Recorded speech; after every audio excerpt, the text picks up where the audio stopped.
obviously James had a little tumble in qualifying 2 on his first flying lap, which obviously wasn't what he needed to do for sure. It's racing, you know, and it was a mistake that is easily done. So, you know, he's got his work cut out for sure in race 1. But you know, hopefully that's where I can come in and, you know, and just try and sort of like duff up the front boys to allow James to sort of get on pace really. So yeah, it's not going to be easy for him, but you know, I just do what I can do and it should be good.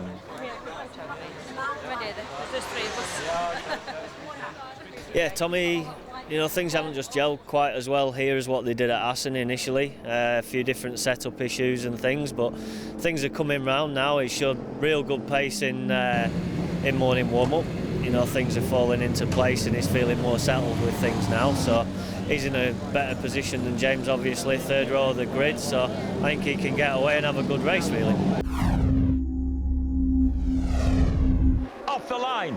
The perfect start for the pair of them as they head into Copse Corner. Brooks made a good start as well. Shaky made a terrific start. He got the better of Alex Lowe's as they dived into Copse Corner. And walking wounded on crutches or not, Shaky has the advantage.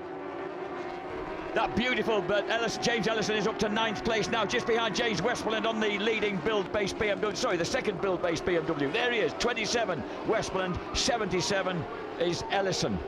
And Josh Brooks not able to escape from his teammate PJ Jacobson, and Bridewell's right in there with the Taiko Suzukis. Just going to say, watch for Bridewell. He's looking a little bit giddy now just to get past Jacobson. Tommy Bridewell there on the Milwaukee Yamaha, now running strongly in 4th place. Sean Muir, the team owner and team boss, said he was they were looking at Tommy as the possibility of a full-time ride with them next year, and the way that he's stepped onto the Yamaha, you'd be foolish not to. Yeah, why wouldn't you? Look at this. James Ellison is now making a move. He's got the better of Peter Hickman on the Lloyd's British GB Moto Honda, and he's right behind that distinctive helmet of number 27. James Westmoreland is... Oh no, I beg your pardon, it's Kirkham. Kirkham number 10, and... That's how distinctive it is. Yes, sorry. So Ellison now through into 5th place. Now, with a bit of open track, James, do you think he might be able to get back down to those times he had going for him earlier? He's going to have to concentrate on the Miffy who've got 7 laps to go at the end of this one. He's not beyond the realms. Tommy Bridewell looks very, very keen to find a way past the Taiko Suzuki, but just can't quite, even for Tommy, he can't quite inch in that last couple of bike lengths. I think he'll probably stick his neck out and make a pass getting towards the end of the race. I think he's close enough to do that. There is Bridewell past. Bridewell finally gets the better of PJ Jacobson and sneaks through into 3rd place.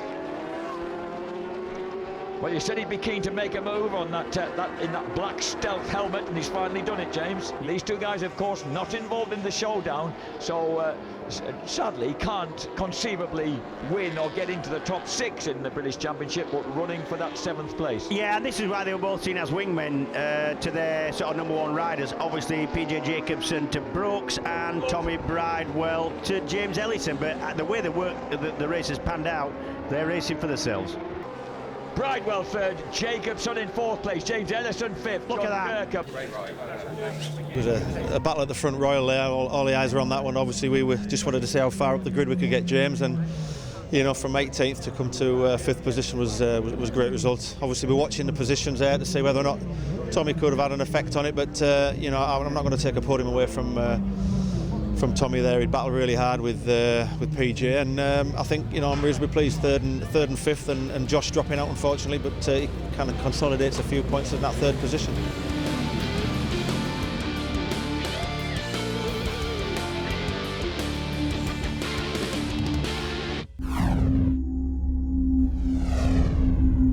Laps of the 3.66 mile circuit at Silverstone.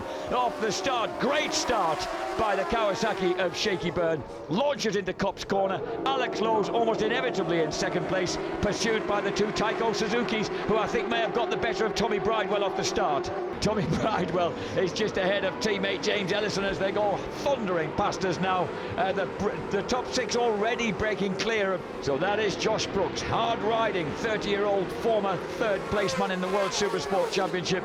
leads the way, the former Australian Supersport and Superbike champion, as we see a move by Tommy Bridewell. He takes advantage of the fact that, if you like, it's been a slightly unsettling few moments for PJ, and that allows Bridewell to lunge through into 4th place. I've got to say, I expected Ellison, with the start he's made, being right in the back of him, to have started making some kind of move from there now, because I think he honestly has the pace to do it. There he is. Tommy Bridewell has snooked past Josh Brooks, so he now is in 3rd place on the Milwaukee Yamaha, so he's doing everything he possibly can to convince Sean Muir to sign him for next year, ahead of the 2 Taiko Suzukis. What we're seeing here. Oh, that is a big... James! Well, I tell you what, oh, wow. what's happening there? What a save! I can't believe back. that. Wow. That's and save back on, of the century for and Ellison. Straight back on the power, straight back on. Unbelievable. I tell you what, I hadn't seen anybody nearly crash like that. That was as near as you get. Byrne, Lowe's, Bridewell, Brooks, Jacobson, and then the extraordinary surviving Ellison in 6th place ahead of John Kirkham, although now, of course, somewhat detached from this group of 5. 8th lap of 14, pretty much precisely half race distance, and the only man who's been able to go with them is that lad Tommy Bridewell, running in 3rd place. And look at this battle going on behind with involving the 2 Taiko Suzukis, and now indeed PJ Jacobson. Has he got ahead? No. Josh Brooks still there, and still James Ellison trying. Now he's got back onto their back wheels, trying to find a way past the Suzukis. When you consider what Ellison got away with there, and he dropped a couple of 3 seconds back, he's having a not such a bad ride. I mean, Ellison, how he stopped on anyway, it'd take you 2 or 3 laps to get over that on its own, that incident. So it's Lowe's, Byrne, Bridewell, Brooks, Ellison, Jacobson. Ellison's finally broken up the 2 Taiko Suzukis and is burst through into 5th place. Byrne gets it. Shaky did grab the advantage from Alex Lowe's and Tommy Bridewell. James Ellison 4th. Unreal. Got the better of Josh Brooks and Jacobson.